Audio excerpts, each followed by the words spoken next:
প্রাকৃতিক সৌন্দর্যের লীলাভূমি বান্দরবান। এখানকার সারি সারি সবুজ পাহাড়, স্বচ্ছ জলের পাহাড়ি নদী আর ব্যতিক্রমী জনজীবন বরাবরই আকর্ষণ করে ভ্রমণ পিপাসুদের। কিন্তু গতানুগতিক পথে বান্দরবান ভ্রমণ অধিক সময় সাপেক্ষ হয়। প্রবল ইচ্ছা থাকা সত্ত্বেও মন চাইলেই এই নিসর্গে আসতে পারেন না অনেকেই। অথচ সঠিক পরিকল্পনা করলে মাত্র 2.5 ঘন্টায় ঢাকা থেকে বান্দরবানে আসা যায়। অন্যান্য দিন যে সময় ঘুম থেকে উঠি, হঠাৎ করে মনে করেন আমি যদি একটু ভাবি যে চোখ খুললেই দেখলাম এই বান্দরবান, ব্যাপারটা এরকম। কি বন্ধুরা, অবিশ্বাস্য মনে হচ্ছে? আজকের ভ্রমণ গল্পে দেখাবো চাক্ষুষ প্রমাণ।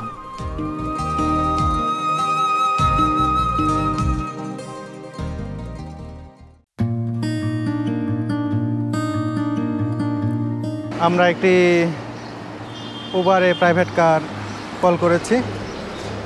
ওই যে দেখতে পাচ্ছি আমাদের উবারে কল করা গাড়িটি চলে এসেছে। আমরা এই গাড়িতেই উঠব। এই যে দেখতে পাচ্ছেন গাড়ি ঘোরানো হচ্ছে। এই গাড়িতে চড়ে আমরা এয়ারপোর্টে যাচ্ছি। শাহজালাল আন্তর্জাতিক বিমানবন্দরে আমরা যাব।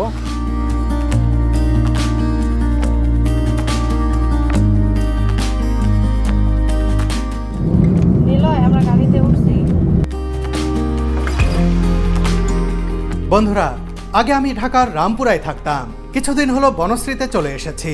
আজ সেখান থেকেই কিন্তু রওনা দিয়েছি বিমানবন্দরের উদ্দেশ্যে। উবারে এই পথে এই গাড়ির ভাড়া দেখাচ্ছে 500 টাকা। বন্ধুরা, আমাদের প্ল্যানিংটা তাহলে শেয়ার করি। আমরা আজকে এখান থেকে এয়ারপোর্টে গিয়ে ডোমেস্টিক একটি বিমানে আমরা চলে যাব হচ্ছে চট্টগ্রামে। চট্টগ্রামে আমাদের জন্য গাড়ি রেডি থাকবে। সেই গাড়ি নিয়েই কিন্তু আমরা রওনা দিব বান্দরবানে। আর এই পুরো সময়টা যেতে আসলে কত সময় লাগছে এর পুরোটাই আপনাদেরকে জানাবো। আর আজকে কিন্তু আমরা যে বান্দরবানে যাচ্ছি সেখানে গিয়ে বান্দরবানের নীলাচলের যে ইকোসেন্স রিসোর্ট রয়েছে, আমরা ইকোসেন্স রিসোর্টে উঠব। খুবই নান্দনিক একটি রিসোর্ট। আমি এটা ছবিতে দেখেছি, ভিডিওতে দেখেছি, তবে বাস্তবে সেখানে যাওয়ার ইচ্ছা ছিল আমার।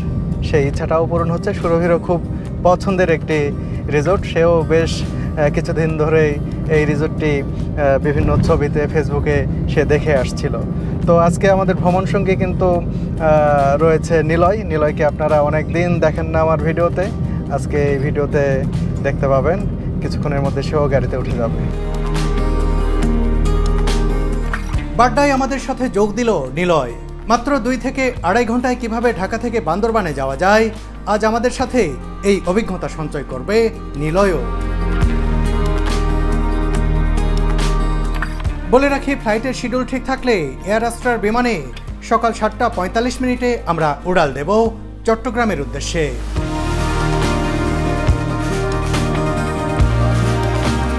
সাধারণত ঢাকা থেকে বাস যোগেই বান্দরবান ভ্রমণের পরিকল্পনা করে থাকেন পর্যটকরা। এতে সেখানে যেতেই সময় লেগে যায় 8 থেকে 10 ঘন্টা। কিন্তু চট্টগ্রামের কর্ণফুলী নদীর তলদেশে নির্মিত বঙ্গবন্ধু টানেল উদ্বোধনের পরই মূলত উন্মোচিত হয়েছে বান্দরবানের সাথে সড়ক যোগাযোগের নতুন দিগন্ত। ঢাকা থেকে চট্টগ্রাম পর্যন্ত বিমানে গিয়ে সেখান থেকে একটি প্রাইভেট কারে টানেল পেরিয়ে চোখের পলকেই নাকি চলে যাওয়া যাচ্ছে বান্দরবানে। আমরা ফ্লাইটের প্রায় 1 ঘন্টা আগেই পৌঁছে গেলাম বিমানবন্দরের ডোমেস্টিক টার্মিনালে। এয়ার অ্যাস্ট্রার কাউন্টার থেকে ঝটপট সংগ্রহ করলাম বোর্ডিং পাস। এরপর নিরাপত্তা তল্লাশি পেরিয়ে অপেক্ষা করতে থাকলাম বোর্ডিংয়ের জন্য। বোর্ডিংয়ের ডাক পড়তেই আমরা বাসে উঠে পড়লাম। বাসটি এগিয়ে যেতে থাকলো এয়ারক্রাফটের দিকে।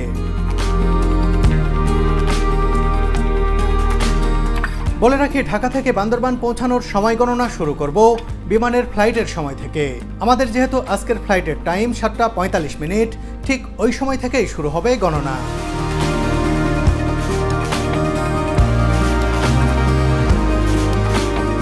বোর্ডিংয়ের জন্য আগে থেকেই প্রস্তুত ছিল এয়ার অ্যাস্ট্রার এই বিমানটি, তাই বাস থেকে নেমেই আমরা উঠে পড়লাম উড়োজাহাজে।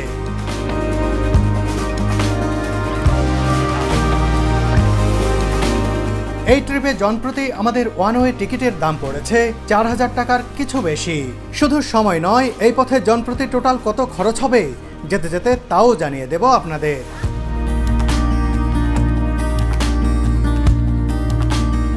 সব প্রস্তুতি সম্পন্ন করার পর বিমানটি উড়াল দিল যথাসময়ে।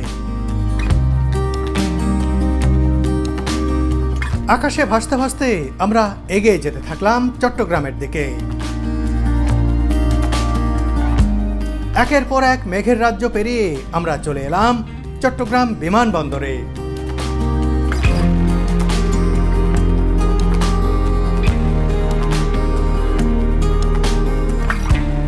ঢাকা থেকে উড়াল দিয়ে চট্টগ্রামে ল্যান্ড করতে আমাদের সময় লাগলো 45 মিনিটের মতো। এখন সময় সকাল 8:30।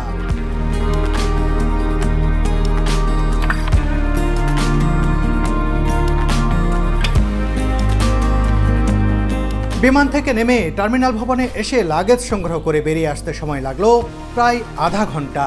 সব মিলিয়ে এখানে আসতে আমাদের 1 ঘন্টারও কম সময় লেগেছে। এখন দেখি যে টার্গেটে বের হয়েছি যে 2 থেকে 2.5 ঘন্টার মধ্যে একেবারে বান্দরবনে যেতে পারি কিনা সেটা আপনাদেরকে দেখাবো। আর এই যে আমাদের গাড়ি চলে এসেছে, এই গাড়িতে অলরেডি সুরভি উঠে গেছে, নিলয় উঠে গেছে। এখন আমি উঠবো, এখান থেকে দেখি রওনা দিচ্ছি। এই মুহূর্তে দেখুন এখানে ঘড়িতে 9টা বাজে। আর ঠিক পৌঁছাতে কতক্ষণ লাগে সেটাও আপনাদেরকে দেখাবো। চট্টগ্রাম বিমানবন্দর থেকে বান্দরবানের পথে রওনা দিলাম আমরা। বন্ধুরা, আমরা গাড়িতে উঠে পড়েছি, গাড়ি চলতে শুরু করেছে। আর আমাদেরকে নিতে এসেছেন নাসির ভাই। নাসির ভাইয়ের কোম্পানির নাম কি জানো? জি, আমার কোম্পানি হচ্ছে বান্দর রেন্টেকার, বান্দরবান রেন্টেকার। সেখান থেকেই তিনি এসেছেন আর ইকোসেন্স থেকে পাঠিয়েছেন আপনাকে, তাই তো? জি, ইকোসেন্স আমরা যে রিসোর্টে যাচ্ছি সেই রিসোর্ট থেকেই এই গাড়িটি পাঠানো হয়েছে। এখন তো 9টা বাজে, আমাদের পৌঁছাতে কতক্ষণ লাগতে পারে? 2 ঘন্টা কম লাগবে, 2 ঘন্টা লাগবে না, আরও 1.5 ঘন্টা সামথিং লাগবে আর কি। 1.5 ঘন্টা? জি। তাহলে তো আমরা 2.5 ঘন্টা টার্গেট করে আসছিলাম টোটাল ঢাকা থেকে। হয়তো কাছাকাছি এরকমই, কাছাকাছি ওইরকমই লাগবে এই আর কি, সামথিং যদি রাস্তায় জ্যাম না হয়। দেখা যাক কতক্ষণ লাগে। আমাদের টার্গেট 2 থেকে 2.5 ঘন্টা ছিল। সব মিলিয়ে দেখা যাক যে আসলে কতক্ষণ লাগে। এত কম সময়ে যে আমরা বান্দরবানে যাব, এটাই হচ্ছে বড় ব্যাপার। আর নাসির ভাই দেখি আমাদেরকে কত দ্রুত নিয়ে যেতে পারেন। জি, ইনশাল্লাহ। কতদিন ধরে আছেন এই লাইনে? আমি আছি প্রায় আজকে 20 বছর হবে এই লাইনে। আচ্ছা, কতটা গাড়ি আছে আপনাদের? আমাদের গাড়ি আছে 9টা। 9টা? সবগুলো হাইস নোহা কার, প্লাস আবার পাশাপাশি চাঁদের গাড়িও আছে আমাদের। এগুলো নিয়ে আমাদের 9টা গাড়ি আছে। কোথায় কোথায় আপনাদের গাড়িগুলো যায় মূলত? আমাদের মূলত গাড়ি সবগুলো সমগ্র বাংলাদেশে যায়। আরেকটা বিষয় হচ্ছে আমাদের যে ড্রাইভারগুলো খুবই পাহাড়ের জন্য দক্ষ, কিন্তু বাহির থেকে যেগুলো ড্রাইভাররা আসতেছে ওনারা কিন্তু পাহাড়ের জন্য এত অবগত না। তো সেই কারণে আমাদের গাড়ি ফ্যাক্টর না, ফ্যাক্টর হচ্ছে ড্রাইভার। মূলত ড্রাইভাররা আপনাকে নিয়ে যাবে ওই গন্তব্যতে, এরকম একটা স্ট্রং ড্রাইভার দরকার হয়। তো সেই কারণে আমরা আমাদের কোম্পানিতে যেগুলো ড্রাইভার আছে সবগুলো পাহাড়ের জন্য সমতলের জন্য স্ট্রংলি ড্রাইভার। বন্ধুরা, তাহলে বুঝতেই পারছেন, আপনারা যদি চিটাগাংয়ে আসেন, বান্দরবান বলেন বা রাঙামাটি, খাগড়াছড়ি, যেসব জায়গায় ঘুরতে চান, যদি মনে করেন যে চিটাগাং থেকে আপনারা গাড়ি ভাড়া করে নিয়ে যাবেন, আমি নাম্বার দিয়ে দেবো, আপনারা নাসির ভাইয়ের সাথে যোগাযোগ করে চলে যাবেন নিশ্চিন্তে।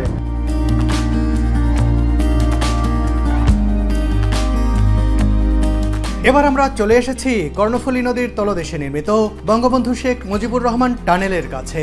এই টানেলই মূলত কমিয়ে দিয়েছে বান্দরবানের দূরত্ব।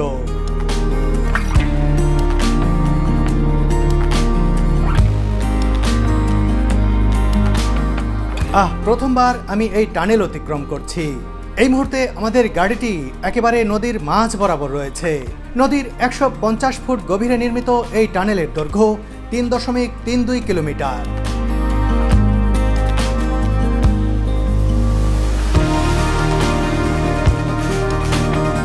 ঢাকা থেকে চট্টগ্রামে এসে এই টানেলটি ব্যবহার করলেই যে বান্দরবান হাতের নাগালে চলে আসবে তা এখনো অনেকেই জানেন না। চমৎকার এই বিষয়টি সবার সামনে তুলে ধরার জন্যই তৈরি করছি আজকের এই ভিডিও।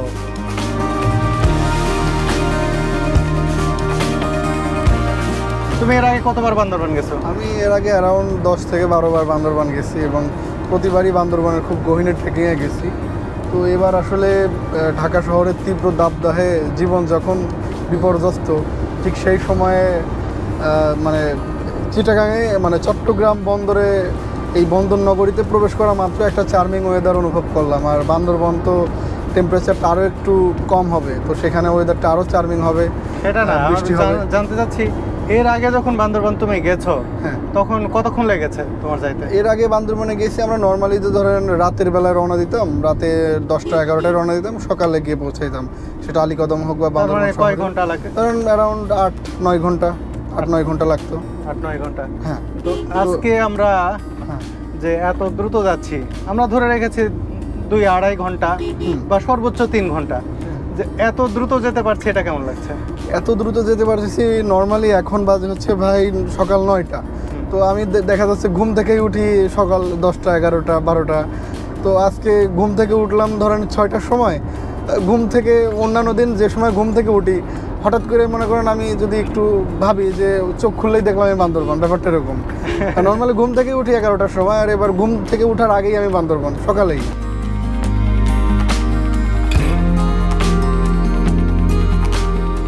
রবি, পাহাড়ের দেশে যাচ্ছ, কেমন লাগছে? খুবই ভালো লাগছে প্রথমত, কারণ এর আগে তো অনেক জায়গায় যাওয়া হয়েছে, অনেক কিছু দেখেছি, কিন্তু এই পাহাড়টা দেখার প্রতি আমার আগ্রহ আগে থেকেই ছিল অনেক বেশি। আর আমার শুরুতে ইচ্ছে ছিল যে দেশের বিভিন্ন যে জায়গাগুলা এগুলো আগে ঘুরবো। তো এর মধ্যে বান্দরবন যাচ্ছি আজকে, মানে প্রায় চলে এসেছি। তো পাহাড় দেখবো এটা ভেবেই আমার খুবই ভালো লাগছে। পাহাড় তো আগেও দেখেছেন? হ্যাঁ, পাহাড় আগেও দেখেছি, কিন্তু বান্দরবনের যে নীলাচলের যে পাহাড়গুলো, ওখানকার যে রিসোর্ট পাহাড়ের উপর, তো এইটা আমি ভিডিওতে আগেও দেখেছি, আমার খুবই ভালো লেগেছে। তো এই তো যাওয়া। আসলে সুরভি পাহাড় দেখেছে, থাইল্যান্ডে গিয়ে, কম্বোডিয়ায় গিয়েও ছোট ছোট পাহাড় দেখেছে, আর সৌদি আরবে গিয়ে বড় পাহাড় দেখেছে, তবে সেগুলো হচ্ছে রুক্ষ পাহাড়। হ্যাঁ, রুক্ষ পাহাড়ের দুঃখ বুকে চেপেছিল এতদিন, আজকে সবুজ পাহাড়ে সেই দুঃখ ঘুষবে সুরভির। সবুজ পাহাড়, বান্দরবানের পাহাড়, এগুলো অনেক দিন থেকেই সে দেখার জন্য উন্মুখ হয়েছিল, আর আজকে সে ঘুম থেকে উঠেই বলা যায় যে দেখতে পাবে যে সকালে ঘুম থেকে উঠেছে, তার কয়েক ঘন্টার মধ্যেই এই সবুজ পাহাড়ের দেশে আমরা পৌঁছে যাচ্ছি। এটা একটা দারুণ বিষয়।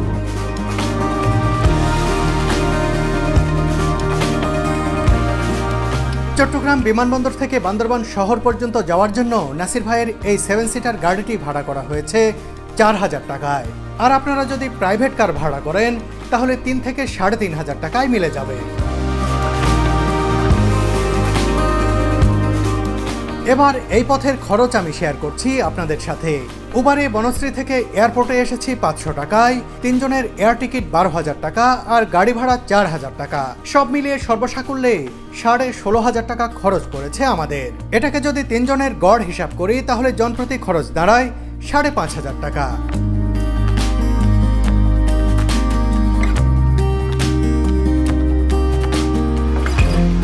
একের পর এক জনপদ পেরিয়ে ফুরফুরে মন নিয়ে এগিয়ে চলেছি বান্দরবানের দিকে।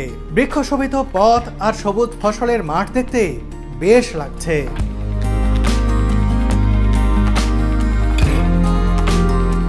অবশেষে আমরা পৌঁছে গেলাম বান্দরবানের সীমানায়। এই যে গেট দেখতে পাচ্ছেন, এখান থেকেই শুরু বান্দরবান।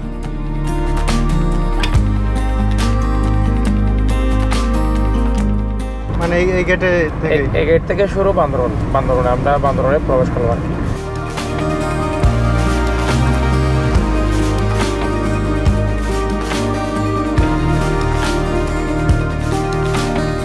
বন্ধুরা, আমরা বান্দরবানে প্রবেশ করলাম, আর ঢাকা থেকে এই বান্দরবানে প্রবেশ করতে আমাদের টোটাল এখন সময় হচ্ছে 10টা বেজে 15 মিনিট। 15 মিনিট এখনো হয়নি, 10টা বেজে 13 মিনিট, আর আমরা রওনা দিয়েছি 7টা বেজে 45 মিনিটে। সেই হিসেবে এ পর্যন্ত আমাদের আসতে, অর্থাৎ এই বানের এরিয়ায় ঢুকতে আমাদের সময় লাগলো প্রায় 2.5 ঘন্টা।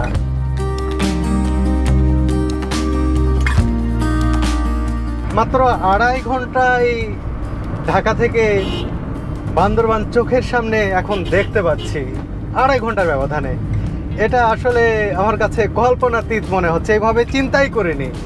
যখন এই পরিকল্পনাটা আমার মাথায় দেয়া হলো, আমার মাথায় দিয়েছেন ইকোসেন্স রিসোর্টের যিনি কর্ণধার জাকির ভাই, তখনই আমার মনে হয়েছে এটা তো দারুণ একটা বিষয়। শুধু আমি যাব সেটা নয়, এভাবে যদি যাওয়া যায় এত কম সময়ে, আমার মাধ্যমে জানতে পেরে অনেক মানুষই কিন্তু এই রুটে, এই পথে, এইভাবে এই অল্প সময়ে বান্দরবানে আসতে আগ্রহী হবেন।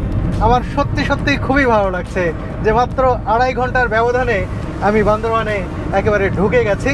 এখন অপেক্ষা করছি যে আর কত সময় লাগবে আমাদের সেই ইকোসেন্স দারুণ একটি রিসোর্ট এই বান্দরবানের নীলাচলের, সেখানে যেতে আমাদের কতক্ষণ লাগে সেটি আমরা এখন দেখব।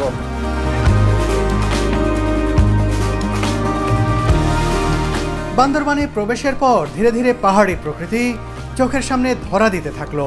এখন যতই সামনে যাব ততই বাড়বে পাহাড়ের আধিক্য।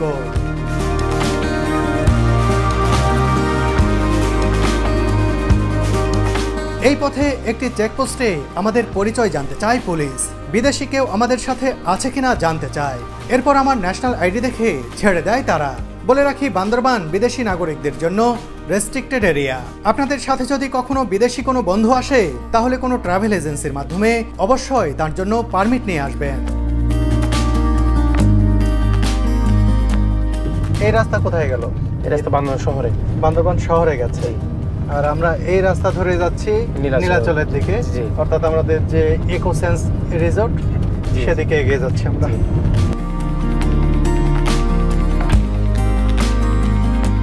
কেন হচ্ছে বিশেষ করে মারমা, বম, তারপর হচ্ছে আপনার ওই মোরগ, আচ্ছা, আর কিছুটা আছে ত্রিপুরা। এই যে বসতিগুলো আশপাশে দেখছি, এগুলো কি তাদের? এগুলো হচ্ছে তঞ্চঙ্গা। তঞ্চঙ্গা? হ্যাঁ, তঞ্চঙ্গা আছে এখানে। এখানে যেগুলো বসতি আছে এগুলো হচ্ছে নীলাচল আশেপাশে যারা আছে তারা আছে তঞ্চঙ্গা। আর বান্দরবান সদরে জোরে চারপাশে আছে আপনার মারমা। চলতে চলতে আমরা পৌঁছে গেলাম ইকোসেন্স রিসোর্টে। এখানে আসতে টোটাল সময় লাগলো 2 ঘন্টা 45 মিনিট। এটা রীতিমতো অবিশ্বাস্য একটা ব্যাপার। বন্ধুরা, আমরা ইকোসেন্স রিসোর্টের ভেতরে ঢুকছি। আমরা কিন্তু রিসেপশনটা পার হয়ে এসেছি, আমাদের ওইখানে নামতে হলো না। দেখুন কি ঢালু একটি পথ, আর কি সুন্দর, দারুণ লাগছে। সুরভিতে একটু ভয়ই পাইছে যে এত নিচে এভাবে নামছে, দারুণ। আর দেখুন কত সুন্দর করে সাজানো রয়েছে টায়ার দিয়ে।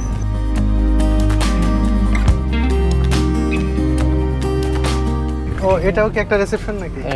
মেইন রিসেপশন হচ্ছে এটা। বন্ধুরা, একেবারে চলে এসেছি ইকোসেন্স রিসোর্টের একেবারে ভেতরে। এখানে আরও একটি আমরা রিসেপশন দেখতে পাচ্ছি। ভাইয়ের নাম কি যেন বললেন? দেলোয়ার ভাই। দেলোয়ার ভাই এখানে কর্মরত রয়েছেন।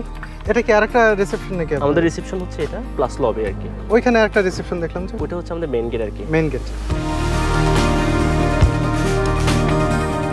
ঢাকা থেকে রওনা দিয়ে মাত্র 2.5 ঘন্টায় বান্দরবান ও 2 ঘন্টা 45 মিনিটে নীলাচলের এই রিসোর্টে চলে এসেছি। এটা যেন নিজের কাছেই রীতিমতো বিস্ময়।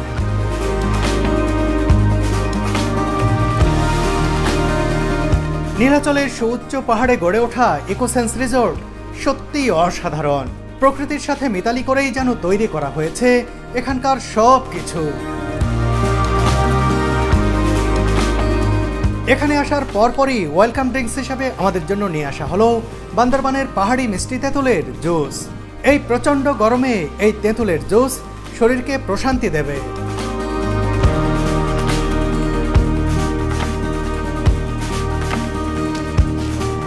অসাধারণ, এত মজার আমি খাওয়ার আগেও চিন্তা করতে পারিনি যে দারুণ। এখানে নাকি সুগার অ্যাড করা হয়নি, কিন্তু এত মজা লাগছে। আর এই পাহাড়ি তেঁতুলগুলো কতটা মিষ্টি হয়, আর সে কারণে এত সুমিষ্ট লাগছে। আমি এটা খেয়ে সেটি বুঝতে পারছি, সেটা কল্পনা করার চেষ্টা করতেছি। তেঁতুলের জুস খেয়ে আমরা সেরে ফেললাম চেক ইনের আনুষ্ঠানিকতা।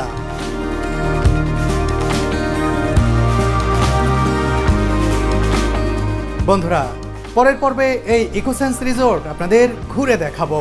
রুমগুলো কেমন, ভাড়া কত, খাবার কেমন, সবকিছুই জানতে পারবেন পরবর্তী ভিডিওতে।